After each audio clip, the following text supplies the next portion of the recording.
Assalamualaikum warahmatullahi wabarakatuh. Perkenalkan, nama saya Desi Ratna Dewi. Saya mahasiswa PPG Prajabatan gelombang 1 tahun 2004. Baiklah, pada kesempatan kali ini saya akan mempresentasikan hasil ujian semester 1 saya dengan mata kuliah Teknologi Baru dalam Pengajaran dan Pembelajaran. Pada video ini saya akan menjelaskan perangkat teknologi yang bisa dimanfaatkan dalam proses pembelajaran di dalam kelas. Untuk soal yang pertama, saat ini banyak perangkat teknologi digital yang telah dimanfaatkan dalam proses pengajaran dan pembelajaran untuk peserta didik.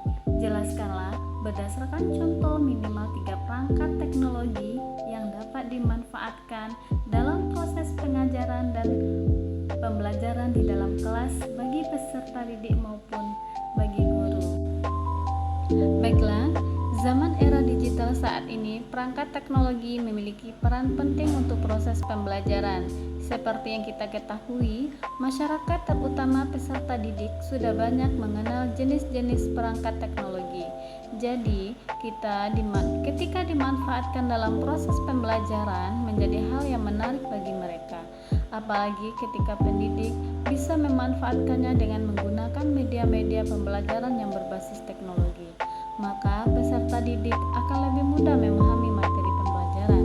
Oleh karena itu, kita sebagai guru yang berada di zaman era digitalisasi harus mampu mengintegrasikan teknologi dalam proses pembelajaran.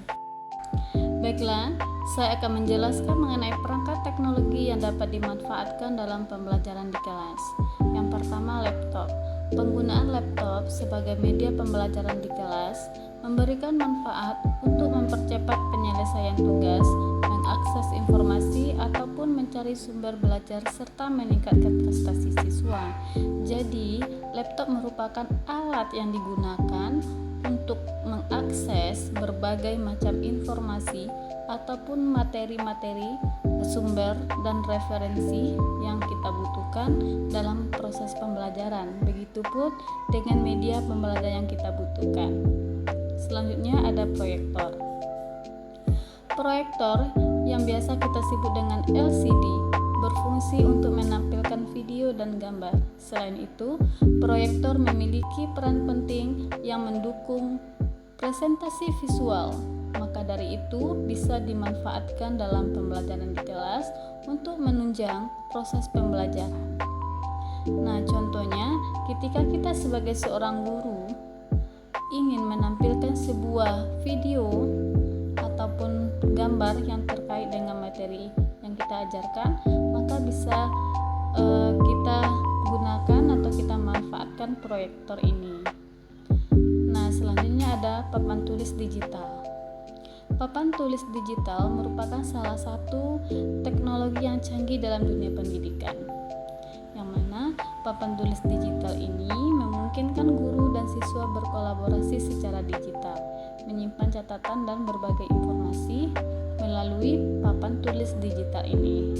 Nah, berbeda dengan papan tulis yang biasanya kita gunakan di sekolah itu menggunakan spidol.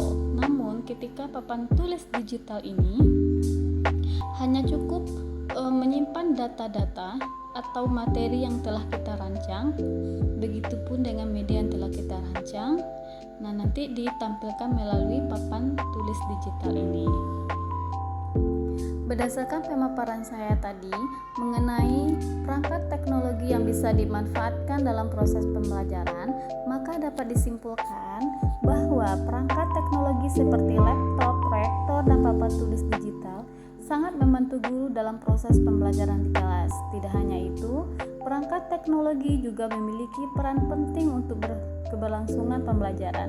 Seperti kita ketahui bahwasanya saat ini kurikulum merdeka yang diterapkan di sekolah sudah menekankan bahwa pembelajaran yang interaktif adanya media-media pembelajaran yang berbasis teknologi. Karena peserta didik saat ini kesehariannya sudah berbaur dengan teknologi. Jadi, sebagai guru kita harus mengaitkan pembelajaran dengan lingkungan dan kebutuhan peserta didik.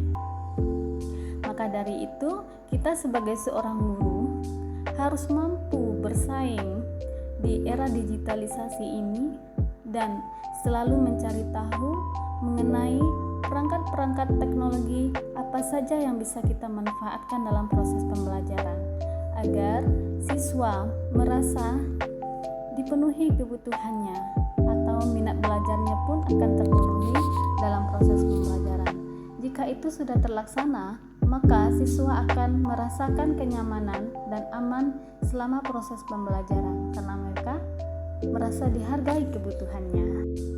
Sekian pemaparan mengenai hasil ujian akhir semester 1 saya. Semoga bermanfaat untuk kita semua dan semoga kita menjadi guru yang cerdas, kreatif, dan selalu berinovasi mengenai proses pembelajaran di kelas. Terima kasih. Saya tutup dengan wassalamualaikum warahmatullahi wabarakatuh.